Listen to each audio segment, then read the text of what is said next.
지금 그러면 어쨌든 이 문제를 개선을 해야 되는 거 아니겠습니까? ESG라는 것도 그냥 무조건 잘못됐다, 무조건 규제를 가해야 된다 이것뿐만 아니라 어쨌든 우리가 항상 좋아져야 되지 않습니까? 그게 ESG 좀 핵심적인 것인데 비트코인도 개선할 점들을 지금 찾아가고 있는 상황인 것 같습니다. 안녕하세요. 송준호의 생활 ESG입니다. 오늘은 비트코인 암호화폐에 대해서 다뤄보려고 하는데요. 여러분들 비트코인 투자 다 해보셨나요? 저는 주변에 비트코인 한다는 분들이 다 돈을 잃어가지고 저는 해보지 못했습니다.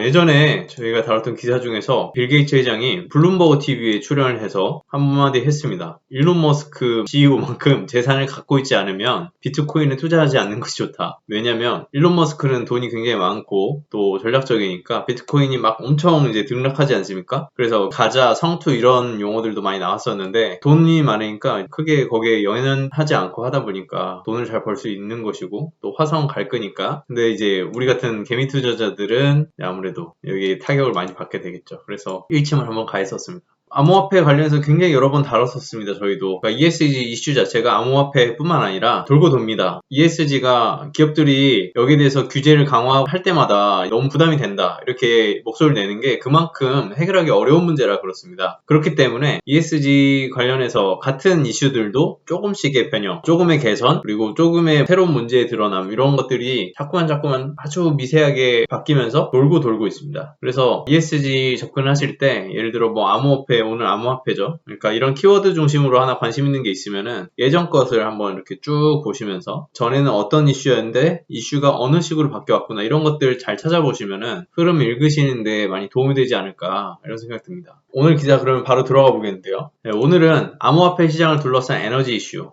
계속 나오는 이슈입니다. 에너지 이슈. 비트코인 채굴의 명과 암. 어떤 것이 있을지 한번 살펴보겠습니다. 요새 에너지 대란이죠. 에너지 수요가 폭증하고 가격이 상승합니다. 그래서 암호화폐를 둘러싼 에너지 이슈가 조명을 받고 있는데요. 왜냐? 암호화폐를 채굴하고 거래하는데 일단 전기가 엄청 많이 쓰입니다. 그렇기 때문에 지금 안 그래도 쓸 난방하고 이런데 건물에 쓸 에너지도 없는데 지금 채굴하느라 이걸 다 써버리니까 지금 문제가 생기는 겁니다. 디지털 경제 플랫폼 디지코노미스트 비트코인 에너지 소비 지수에 따르면은 비트코인 채굴 및 거래 소모되는 연간 에너지 소비량이 약 2004TWh로 인구 7천만 명의 태국 한 국가의 전력 소비에 비슷한 수준이라고. 비트코인에 쓰는 게 한 국가의 전력 소비 7천만 명입니다. 어마어마한 거죠. 암호화폐 채굴은 주로 전기 요금이 낮은 저개발 지역에서 이루어진다. 이것도 여기서 바로 얘기를 할 건데요. 지난 5월에 중국의 암호화폐 규제가 취해지기 전까지는 비트코인 채굴량의 70% 이상을 중국이 차지했습니다. 이 중 대부분이 중국 내 저개발 지역인 내몽골과 신장 위구르 지역. 익숙하시죠? 안타까운 게 참 이렇게 전력 사용이라든지 예를 들어 뭐 선박에서도 이제 폐선 버리는 거 그런 것들이 좀 저개발 지역에서 많이 사용이 됩니다. 폐선 버리거나 쓰레기 버리거나 약간 이런 쓰레기 돈 주고 사는 거 있죠. 그런 것들이 이제 저개발 지역에 좀 많이 가고 있는데요.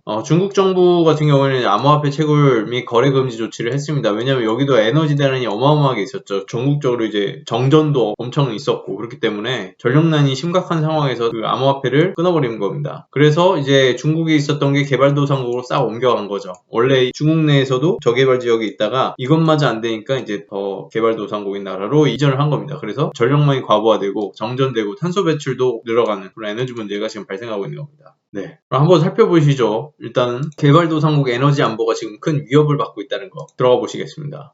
여기는 이제 카자흐스탄 이렇게 어마어마하죠. 여기 비트코인 채굴하는 곳인데 이제 카자흐스탄입니다. 카자흐스탄은 국가가 전력을 공급을 합니다. 제공을 하는데 이제 중국 채굴업자들이 이제 카자흐스탄으로 들어가면서 2019년도만 해도 비트코인 채굴 비중이 전체 1.4%였는데 지금 몇 프로입니까? 작년에 기준으로 18%로 급증했습니다. 그러니까 이제 세계 2위가 된 건데 카자흐스탄이 그러다 보니까 에너지난이 큽니다. 카자흐스탄이 화력 발전을 통해서 에너지 공급 90%를 하고 있습니다. 이 말은 뭡니까? 아직 친환경 전환이 굉장히 안 돼 있고 에너지를 떼면 뗄수록 그 온실가스가 엄청 나온다는 것이죠. 그러니까 채굴로 에너지 수요가 막 늘어가면서 노후화된 석탄 발전소까지 최대로 지금 가동을 하고 있는 것입니다. 그러다 보니까 어떻게 됩니까? 2030년까지 탄소 배출 15% 감축하려고 지금 카자흐스탄이 NDC 발표를 했었는데요. 우리도 NDC 발표를 했죠. 여기에 오히려 저개발 국가가 이거 이행하기가 진짜 어려워지는 상황이 됐습니다. 그래서 올해 1월에는 심지어 이제 LPG 가격이 폭등하면서 대규모 시위까지 터졌습니다. 이제 정부가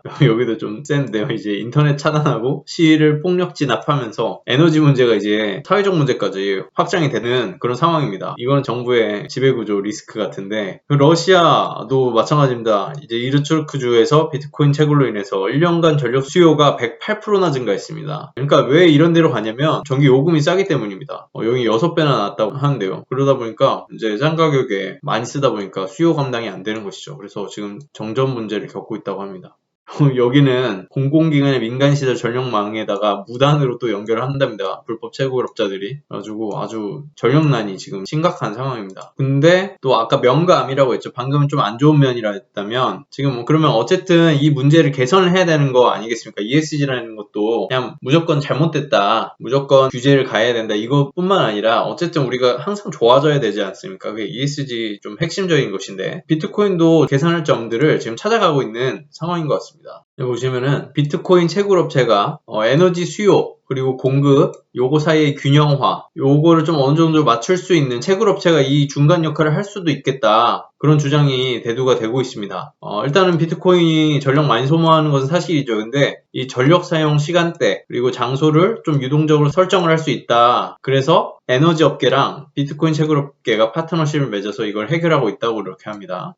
좀 더 자세히 보면은 라이어 블록체인이라는 채굴업체가 미국 텍사스 록스데일 지역에서 컴퓨터 12만 대 규모의 북미 최대 채굴 시설을 운영을 하고 있습니다. 300메가와트 전력을 사용하는데, 이거를 유동적으로 사용하면은 전력망 수요 조정에 기여할 수가 있다고 합니다. 지역 내 전력 공급 업체와 10년 단위로 수요 공급 계약을 맺고 전력망 수요에 따라서 전력 공급을 중단하거나 구매한 전력을 재판매하고 있습니다. 그러니까 전력 수요 주에서 사용하고 있는 그런 전력을 많이 사용하는 시간대가 있지 않습니까? 그런 것들을 통해서 가정에서 많이 사용할 때는 비트코인 돌아가는 거에 전력 공급 좀 막고, 그 다음에 미리 산 전력을 이제 재판매한다든가 그런 식으로 해서 가정이나 이런 데 쓸 때 먼저 쓸 수 있게 하고, 그 안 쓰는 시간에 좀 과부하 안 걸리는 시간에 이제 돌리는 거죠, 코인을. 그런 식으로 이제 어떻게 보면 한전 그런 역할을 하는 겁니다. 이제 크루스 에너지 시스템, 여기도 뭐 비슷한데, 크루스 에너지 시스템이라는 데서는 돈을 투자받아서 이동식 컨테이너에 천연가스로 전력을 공급을 받는 비트코인 채굴 시스템이 수립이 됐습니다. 이동식 컨테이너를 석유 시추 시설에 보내서 비트코인을 채굴을 합니다.